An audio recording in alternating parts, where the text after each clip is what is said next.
Hello, my name is Bree, and welcome to Seriously Bud, a podcast featuring an unexpected conversation with someone in the WordPress community.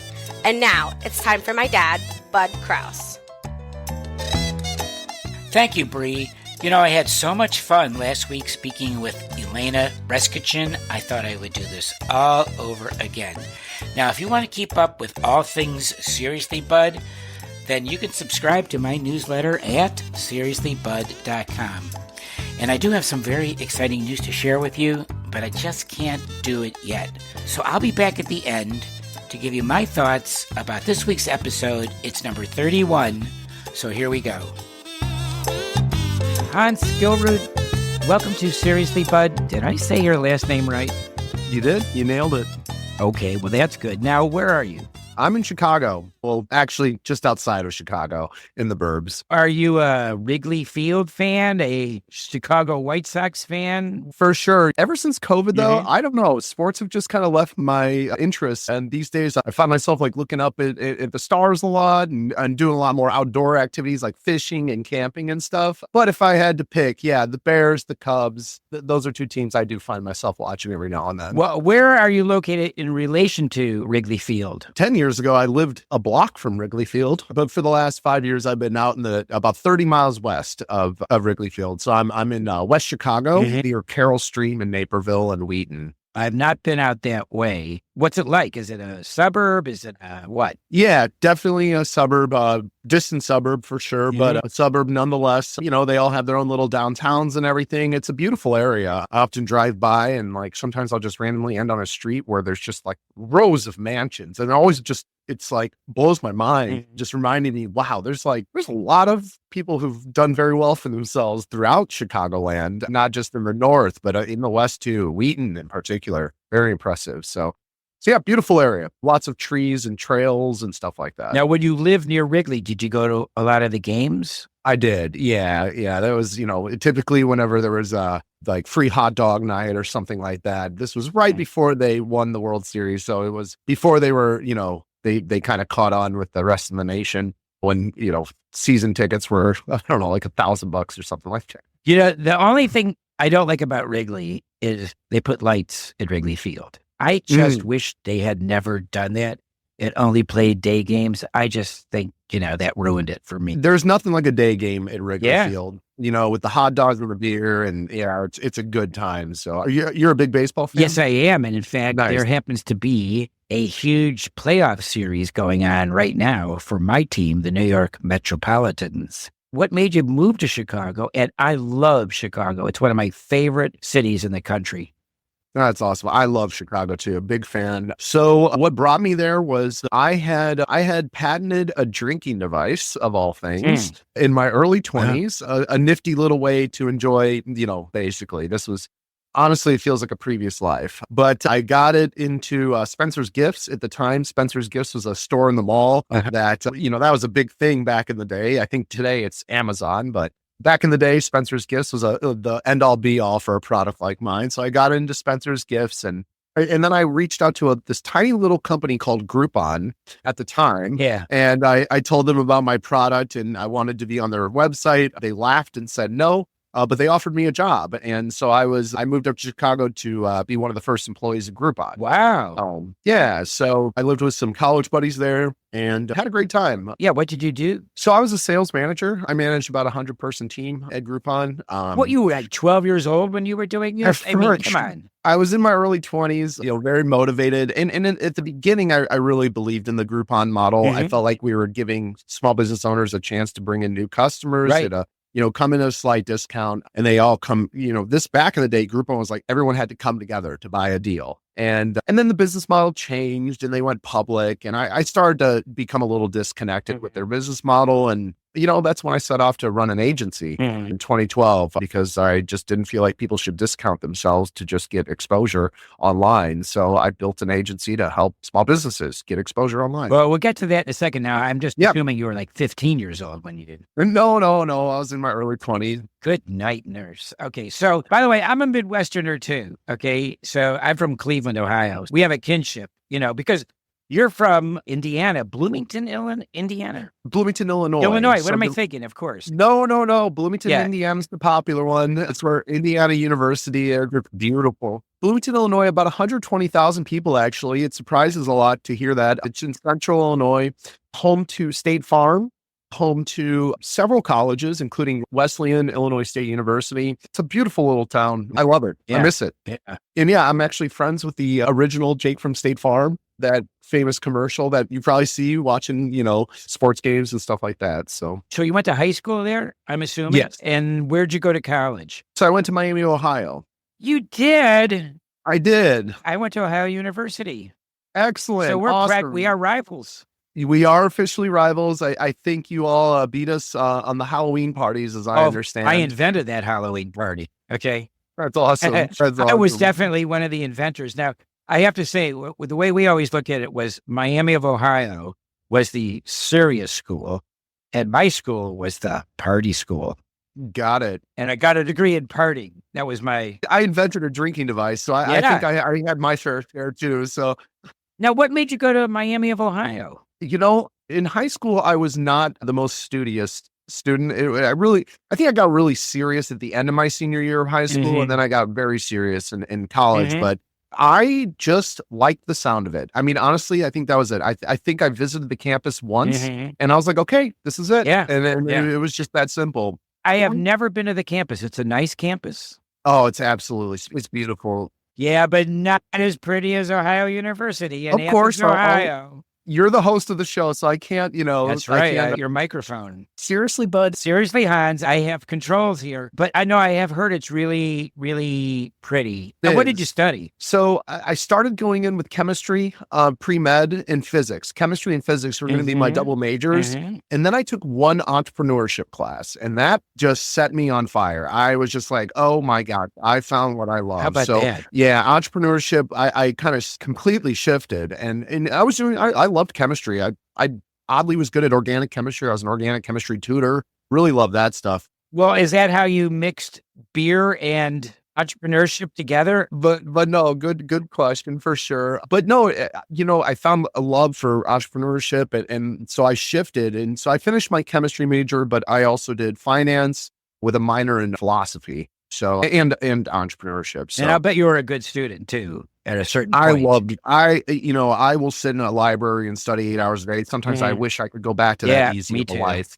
So, but no, I enjoyed studying. I enjoyed, working hard, working out, and in partying as well. I certainly had my fair share of that. Yeah. Too. So what about meeting your wife? How did that happen? So that's way down the road. So, you mean I skipped a whole lot of years? I went. A lot of hair loss. Well, I never go in order. Okay. I just go wherever the hell. No, that's great. So that was at the time I was running my web design business, and I was acquiring a company, which was a competitor of ours. And she was their legal and COO person. Right. And after buying out the company, I asked her out for dinner, and she thought it was just another business meeting. But she's like, I knew something was up when you showed up on time and wearing like nice slacks and a pair of shoes. Usually you wear sweatpants and sandals. Yeah. So she knew something was up. But when you first saw her, it was over for me. It was over. It was over. I knew the moment I saw her. But did you know you were going to marry her? I knew it. Yeah, I knew. Like it was. Yeah. It was the moment I saw her. I just knew this is the one. I've said this 1,000 times on my show. When I first saw my wife, I looked at her and I said, and I met her where she worked in New York City. And she came out into the waiting room, and I looked at her and I said, what the hell is wrong with this woman? She doesn't have a boyfriend. She must be the devil. I mean, she must be horrible. And, because I just said, right away, there's something wrong with her. She was like too good to be true. So it just warms my heart to hear that. Cause to know that, when you love your significant other, you don't want that just for yourself. You want that for everyone to experience. Yes.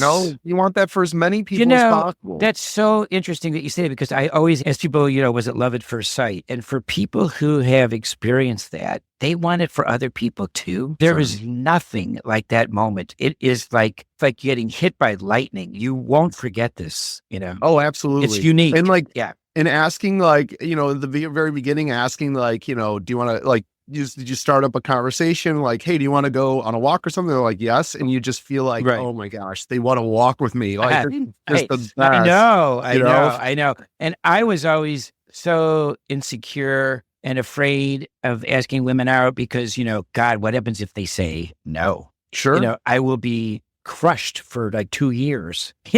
I won't ask anybody out for another 2 years because I hear you. I can't take this. I hadn't dated anyone like for years prior to her. I had no interest. I was running my business. I was very happy and I had no intentions of getting married, or finding my love that day, and then just met her, locked eyes. And I'm like, oh, I found her. Now, does she feel the same way?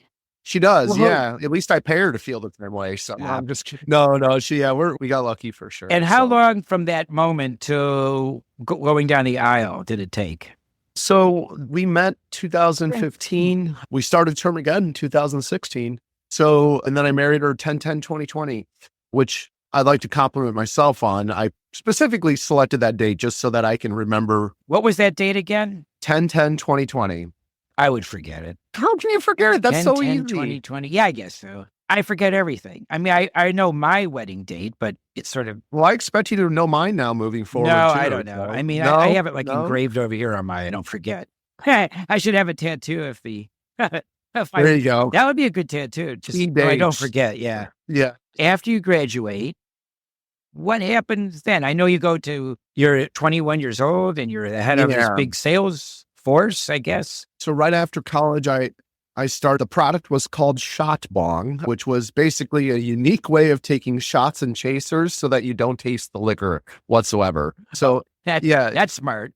Yeah, exactly. Yeah. The number one response after someone tried it was that's dangerous. And or is that legal? Well, yeah, no, it came with like disclaimers and everything. It was impressive. It was very good at what it did. I went to 50 colleges, 200 fraternities, selling it out of the back of my car. I got it into some retail shops, debuted it at a trade show. Have you ever been on Shark Tank? I mean, you're a Shark Tank kind of guy. I get that question a lot. Yeah, no, I haven't done it yet. Yeah. But I loved the party scene and being able to sell it and all that stuff. You could just tell. Well, thanks. Well, what happened though is I saw someone posted a YouTube video of them doing a shot bong, but they like misused it where they like loaded it up with more alcohol than they should have. And I watched them ingest so much alcohol so quickly that I cannot tell you, like my soul left my body. Right. Like I did not want to have anything to do with that company anymore because I was like, oh my God, I'm going to hurt someone. Like that's not the intention of this. So I shut down the business after watching that one YouTube video and I shut it down. Oh, really?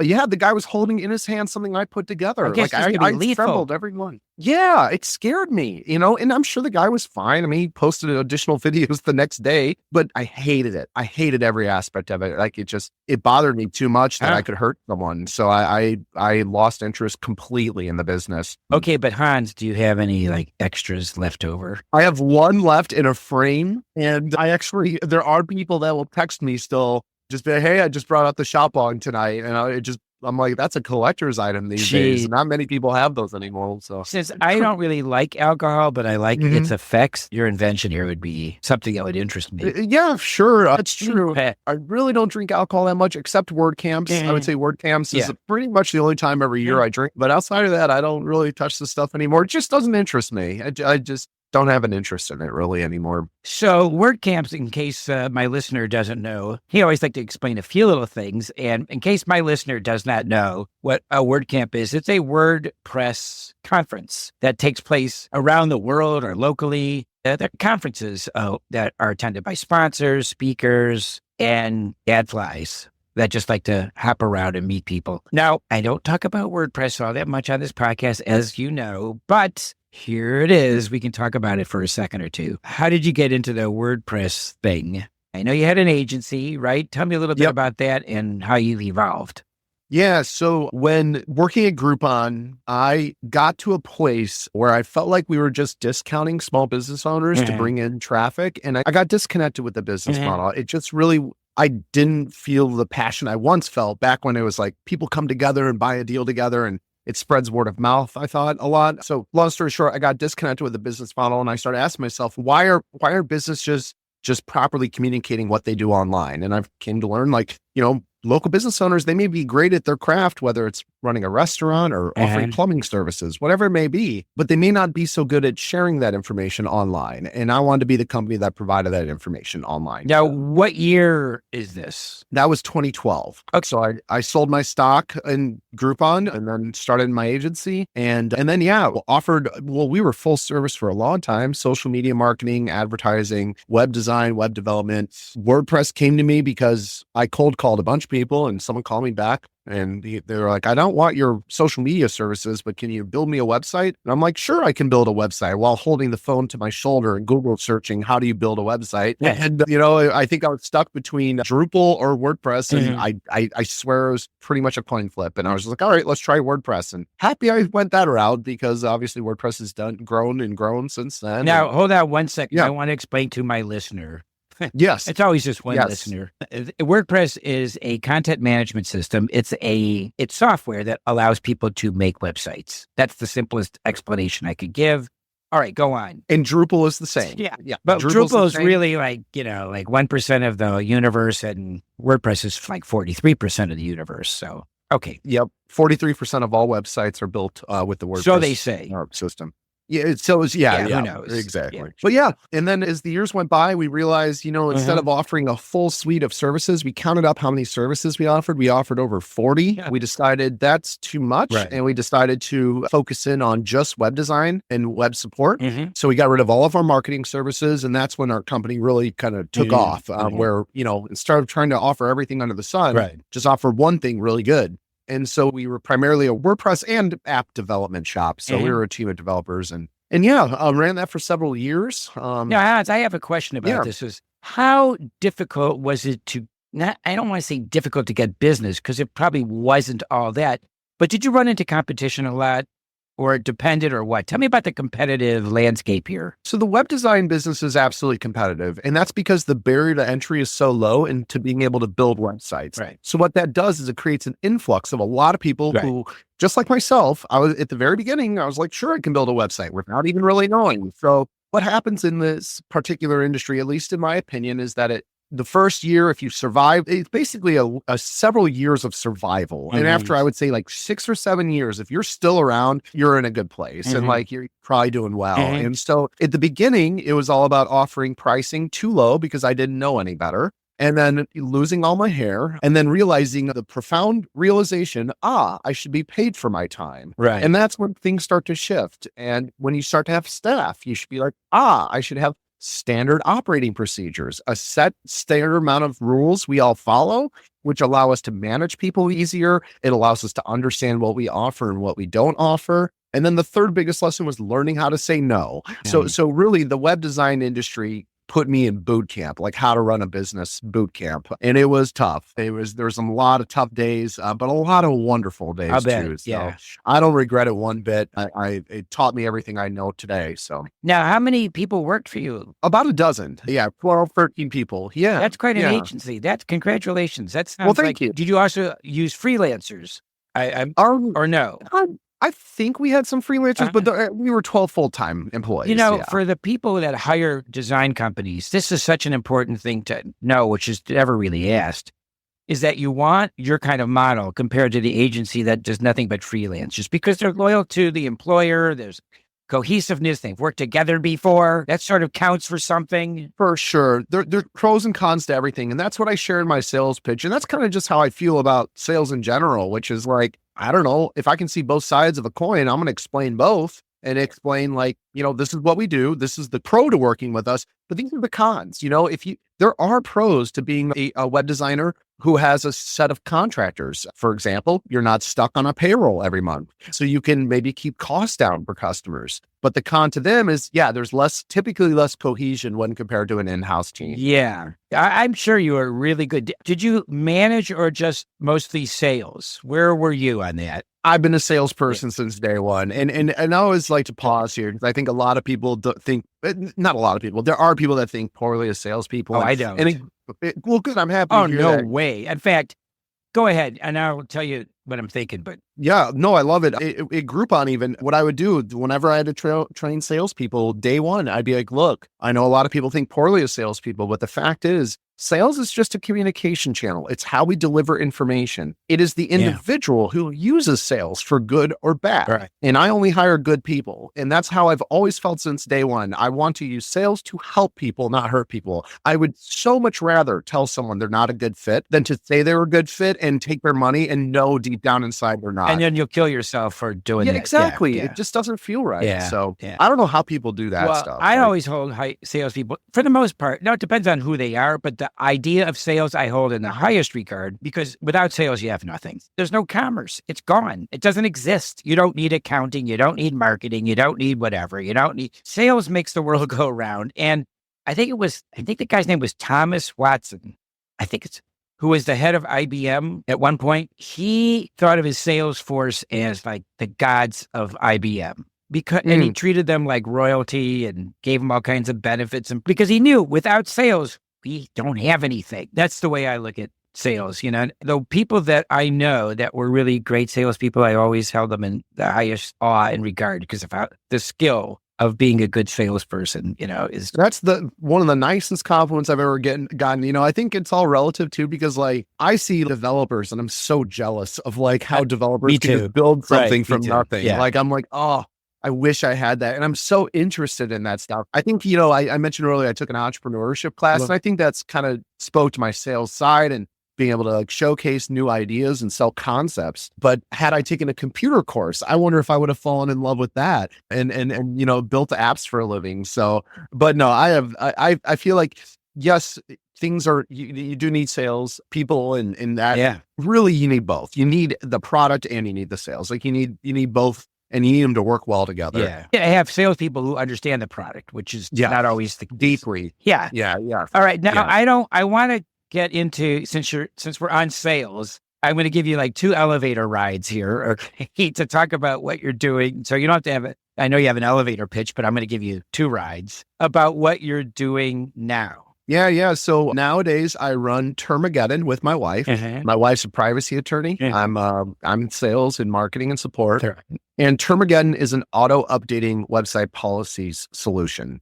So we're talking about privacy policies, terms and conditions, cookie policies, all the things no one wants to talk about. That's right. I was just going to call them the yucky stuff, but all the yucky stuff. But the reality is, privacy laws are being put in place to regulate people's data. Right. So if your website collects names and emails through contact forms, maybe you have Google Analytics collecting IP address, privacy laws may apply to you. Yes. And so if you're collecting people's data, you need to understand, hey, those privacy laws may require me to make very specific disclosures in my policies. Otherwise, I could be fined or even sued for non-compliance. Termageddon is a tool that helps you identify the laws that apply to you and helps make the disclosures you're required to under the laws that change. And that is the kind of the uniqueness to Termageddon, is that you would copy and paste our codes into your website so that when the laws change, we'll notify you by email and then just push the newly required disclosures automatically to your policy. Okay. So my big question to you is this: who insures you? How do you deal with that risk? Who insures me as an individual? Or the company, I'm sure you have a hold harmless.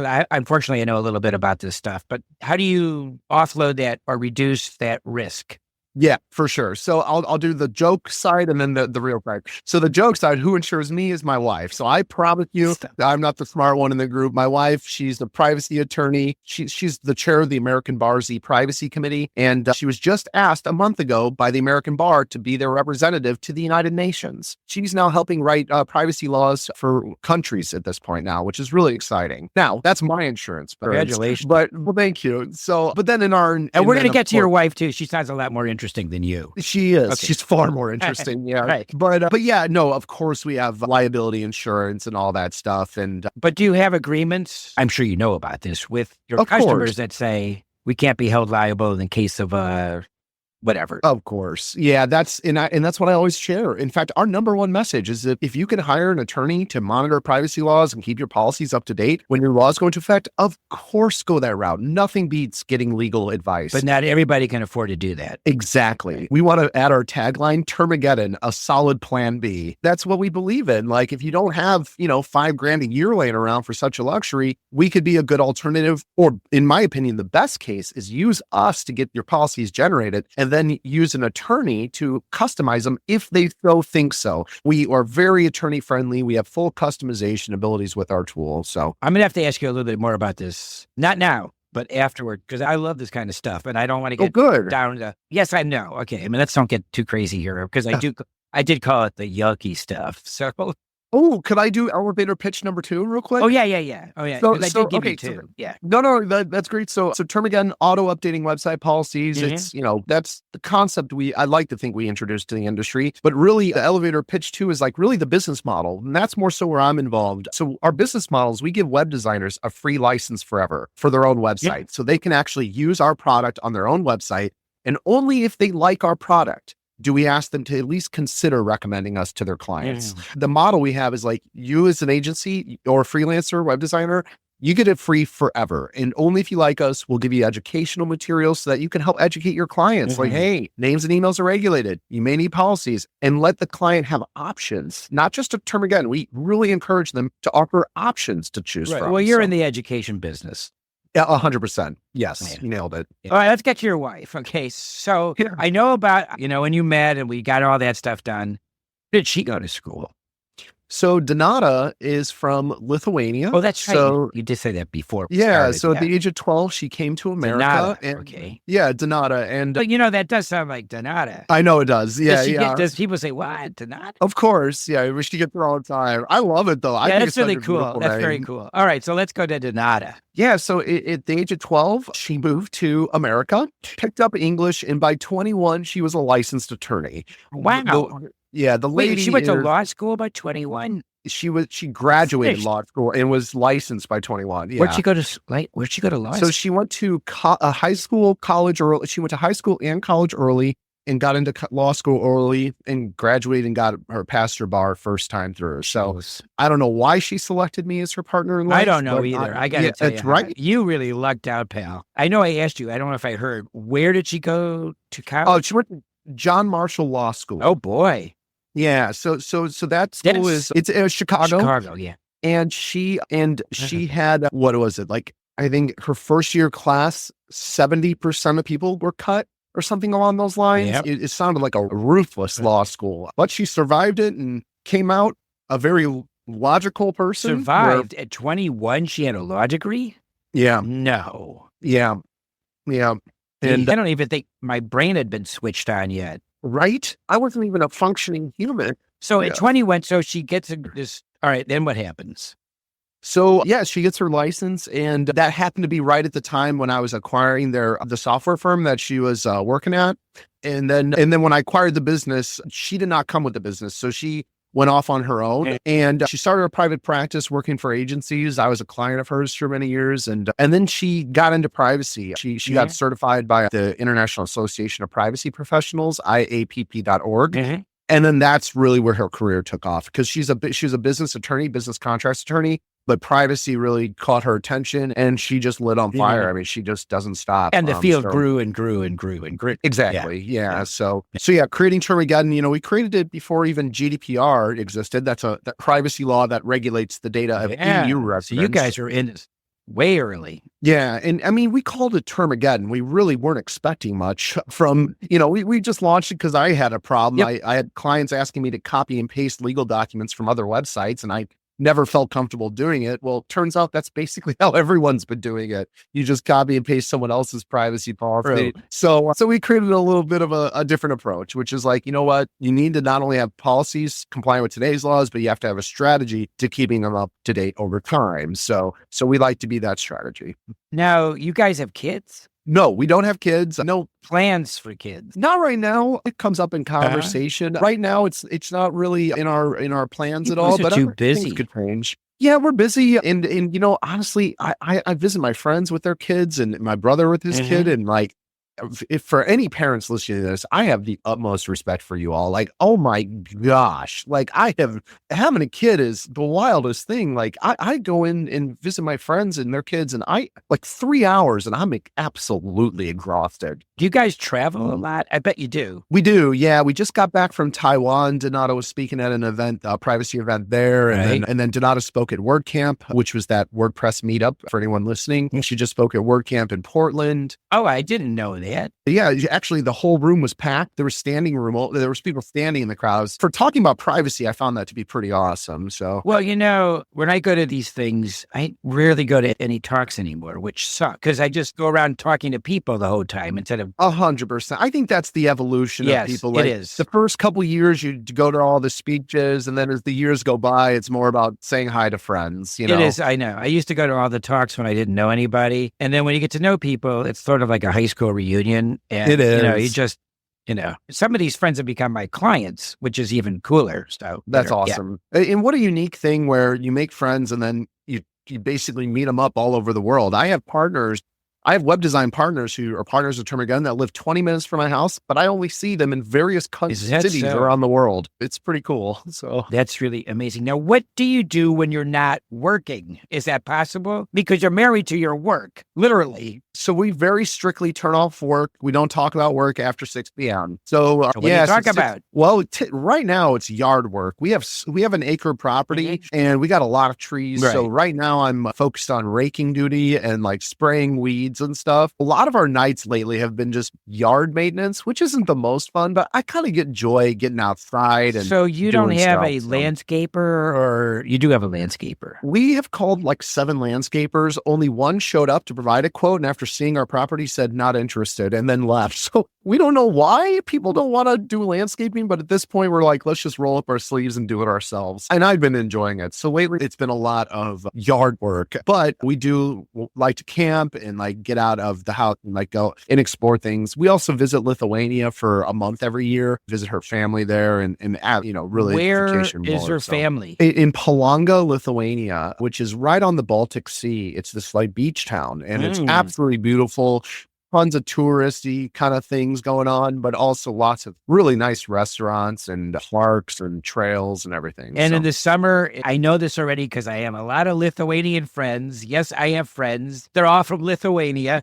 And they tell me they had, in the summer, it's light out a lot. Yeah, to like 11 p.m. Like one night, just this year when we went to go watch the sunset on the beach, and it was like 10:30, I think, when it went down. Right. It feels like it's 7 p.m. It sets at 10:30, and at 11 o'clock it rises. See, I would like that in the summer. Now, I know the winter is just, of course, the opposite, and I think that might drive me a little nutty. Well, you're from Cleveland, so you probably know what it's all about. I'm from Chicago. I was bone-chilling cold to me when we did a winter there. Even though the temperature technically was higher than what I've seen out of Chicago, I don't know how to describe it. It felt different. It felt very cold, but it's absolutely beautiful in the winter as well. It's so beautiful in the winter as well. So highly recommend Lithuania. It's so underrated. Yeah.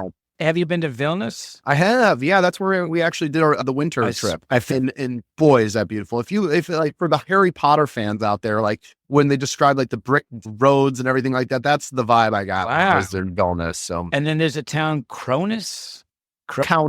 Yes, Kaunas. Yep, and that's about an hour from Vilnius, roughly. And that's the second most popular city. And yeah, and if you go 3 more hours west, then you hit the Baltic Sea, and that's where Donata's at. So yeah, Donata's family. Yeah. Yeah. Chicago is such a great city. Michigan Avenue, to me, is the prettiest street in America. And I've seen a lot of streets in America. I just think it's magnificent. Leaving Chicago out, what's your favorite city in the United States? There's a place in my heart for Bloomington, Illinois, because that's my hometown. But just getting back from Portland, I am floored. I don't get out to the West Coast that much, but Portland just blew my mind. You actually got to see Portland? We drove from Chicago. You really drove to see? We did. So we visited Yellowstone and Mount Rushmore. We did a whole America trip, but Portland was absolutely stunning. The house architecture, I absolutely love that kind of contemporary mid-century vibe and the mountains. And there's a highway for anyone who hasn't been there.